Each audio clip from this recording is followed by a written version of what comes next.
So let's see now how our B cells mature so they can contribute towards our immune system. B cell maturation, as I mentioned earlier, is antigen independent. Our body, our immune system generates several million different types of B cells. Only B cells which respond to a specific antigen are selected for proliferation.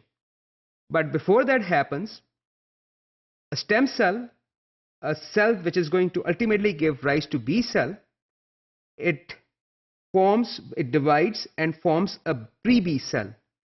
The pre-B cell has the first antibody that is generated on the surface of the cell is IgM.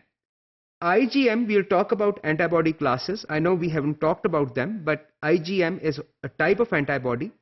It is the first type of antibody which is produced by a B cell. This antibody appears on the surface of the pre-B cell.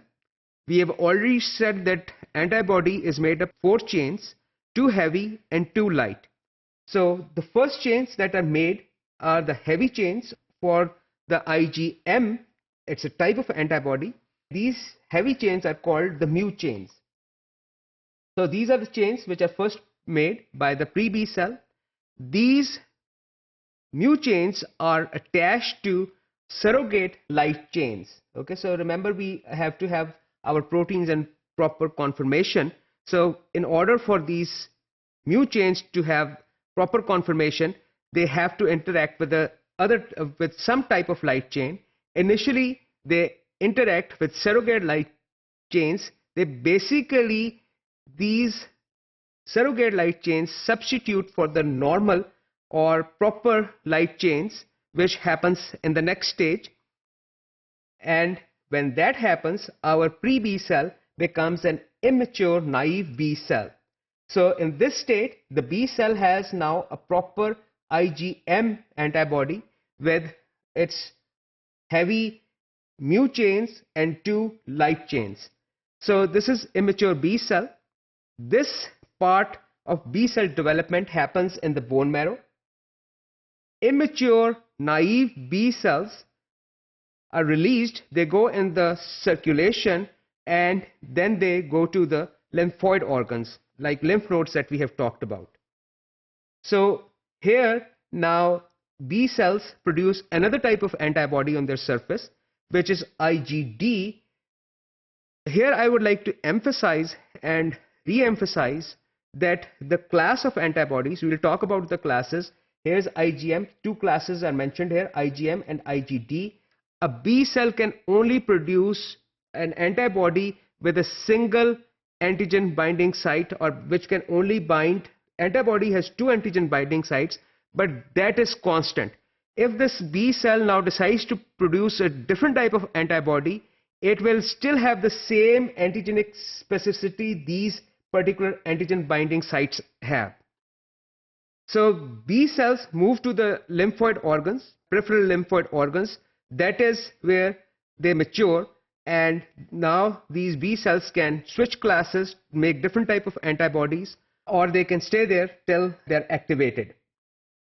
This is the first type of cell, which is mature naive B cell, which responds to a particular antigen. And this mature naive B cell is resident of the peripheral lymphoid organ.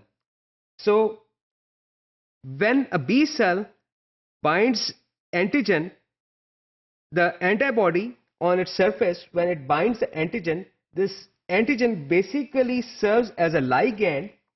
This ligand basically, when it binds this antibody, it signals the B cell, to proliferate, make many copies of itself and also mature. Remember I told you mature B cells are called effector B cells. These B cells have a lot of significant amount of endoplasmic reticulum and their function is to secrete antibodies. Effector B cells are short-lived. These B cells which have become activated, they will produce their antibodies and they will die after a couple of days. Adaptive immune system can respond to millions of different foreign antigens in a very specific way. 2 proteins interacting it is again chemistry and the three-dimensional shape. So the antibody antigen binding site is dependent upon those two things, the three-dimensional shape and the chemistry on the surface of these two molecules. Animals generate randomly a vast diversity of lymphocytes, B cells with antibodies which have different antigenic specificities, and only those B cells will be allowed to divide and mature and form effector B cells which have their antibodies stimulated by binding of an antigen. So it is basically, if you think about it, it is basically the antigen that is selecting the B cell for its activation. B cells can produce the antibodies, which is part of our adaptive immune system. Again, adaptive immune system composed of different lymphocyte clones.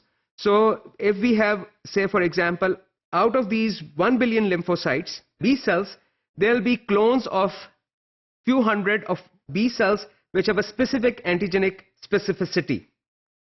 So when antigen comes in, it interacts or binds the antigen, the antibody, which has specificity for this particular antigen.